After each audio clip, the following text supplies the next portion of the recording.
Brazil, because there are so many issues around Carlo Ancelotti, for example, and the players having the hump with, if they're Real Madrid at least, Vinny Jr, etc., having the hump with their coach, Xabi Alonso. And they'll get together now. They'll have an opportunity, rather than just texting each other about, how much they don't like the coach. They'll get an opportunity to sit face to face, won't they? Well, one of the things that Ancelotti has just clued into so quickly is how much the players enjoy being together. It's something that maybe isn't apparent for a Brazilian coach who spent all of his time in Brazil. But like European national teams, I remember Mascherano when he came to Liverpool, he just couldn't believe that his European colleagues didn't really care that much. It was a drag having to go and playing for the national team. And for a South American, it's not only a huge honour, it's also fun. Why? Because you can get together with your own people and you can speak your own language. These Brazilians, they're in multilingual, multinational dressing rooms. They can just be with their own, and they can talk their own language and tell their own jokes and sing their own songs. And so there is a joy of being together. And Ancelotti's really picked up on that. And that I think is interesting. What he's going to do with the team, that they play Senegal at the Emirates on Saturday, and then they go to Lille in northern France to play Tunisia. There's a battle going on for the centre forward, and a lot of that is happening in the Premier League because almost all of the candidates are in the Premier League. But I think more important than that is what he's going to do with the shape of the side. What he quite wants to do, he wants to play 4 up front. And they did it last month with unbelievable success against South Korea, who were unbeaten a long time, and they beat them 5-0, and they beat them really, really well. And they had up front, they had Estevan, Mateus Cunha, Rodrigo, and Vinny. And it worked. It worked because the front players came back, fought back, defended as well. Because if they don't, it's all over. The game before Ancelotti took over, the reason he took over is they got hammered 4-1 by Argentina. And they went 4 up front and the 4 didn't come back and Argentina just walked through them. So one of the things that these friendlies are about is to try and, can they do that balance? Can they get that balance? Can they really play 4 up front with 2 in the midfield, one of whom is Casemiro? At the 8, Casemiro will be 34 in the World Cup. Can they really do that? And we found out with this squad who the substitute for Casemiro is, because they don't have a likely substitute until they have dug up Fabinho, once of Liverpool, who's been in Saudi now for a while. No one really saw that coming, but you can't see an obvious other substitute for that Casemiro role. So that's one thing to look at for these games. Will they go 4 up front against Senegal? Senegal are dangerous. Senegal beat them 4-2 last time out. Senegal are dangerous. Can they do that against good opposition? And anyway, even if they can, doing it in November in London is very, very different from doing it June and July in the United States, because the climate is going to be totally, totally different. And so this makes it very hard to prepare, I think, because none of Ancelotti's games are going to be anything like the conditions under which the World Cup is going to be played in the States. So that whole thing of the shape of the side and whether they can get away with playing 4 up front, I don't really think we're going to get the answer to this. Whatever happens in these friendlies, I think the definitive answer will only come when the serious stuff starts in about 7 months' time. I'll tell you what pisses me off in a moment, Joe, but first let me remind listeners, you can join in the conversation as well. Listeners or viewers, if you're watching us on YouTube, well, join in the conversation. If you're listening to us as well, you're welcome to join in. You've got all the reasons or the ways to join in the conversation with us. You just send us a chat and add a comment and we'll bring you on. Oh, and don't forget to subscribe as well. Yeah, senior moment. I forgot. I was going to tell you to subscribe. If you don't mind, do subscribe and give it all your likes and share as well the podcast channel. Feel free to do that.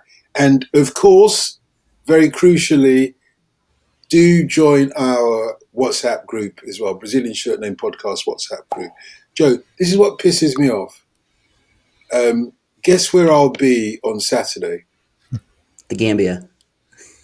Well, that's not a bad guess. I must have told you. It's not bad. There were 200 other countries in the world. That's not a bad guess. You're right, which is a hop, skip, and jump away from Senegal. Why couldn't this Saturday game have been played in Senegal rather than trying to appease the Europeans with all their money in London's Emirates? Argentina are going to Angola, but you won't be there in time. They're playing on Friday. Yeah, and the Angolan Federation paid them something like $6 million to host that as well, which is mind-boggling. But yeah, really crazy. Yeah, I think you nailed it though, Dalton. I think money is the reason why it's not being held in Senegal. They're going to hope for a packed stadium. But yeah, that should be a really good match. Senegal has not been defeated in quite some time. They've got a very strong squad. They're looking really good as we move into AFCON, which starts next month. And so, yeah, it's a clash of two giants and definitely one of the better friendlies in this window. You say it's going to be a packed stadium, which, I mean, the Emirates holds 80-something thousand, doesn't it? Packed stadium, I suspect it will be 5-6 Brazilian. Yeah. Because there are a lot of Brazilians. Yeah, I do. No big Senegal community? Not that I know of in London, not big. Are they all in France? Remember, exactly. Senegal's a former French colony as such.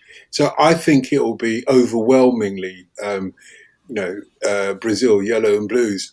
Mm-hmm. But if Senegal are as dangerous as Tim suggests that they will be, or that they are for Brazil, the question would be from me to you, do they weather well when they're playing away from home, in a random country like Great Britain?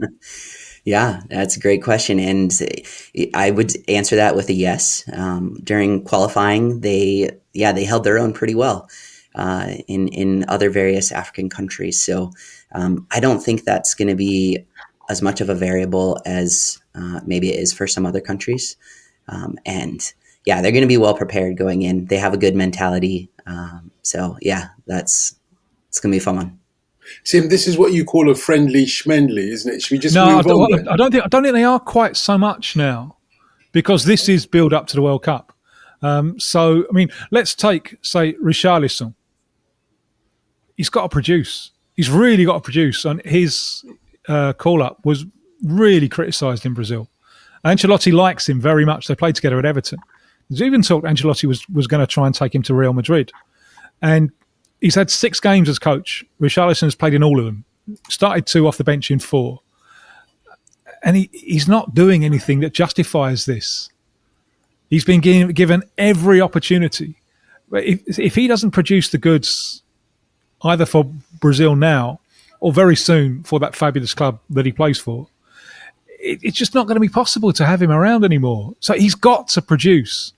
So that there's less an air as you're moving towards the World Cup, especially with Brazil. If it's Argentina, for example, it doesn't really matter. There are people playing for their places. There are fringe players playing for their places. But you know the side. You know, they won qualification by a street. They won the Copa America. All they're doing is ticking over. It doesn't really matter. But for Brazil, who had problems in qualification, have a new coach, only 6 games so far, this really isn't friendly schmendly. It really isn't, because people are playing for their places. And also the coaches think, can I play this scheme? So there's a lot at stake. Mm-hmm. So no longer is this friendly schmendly.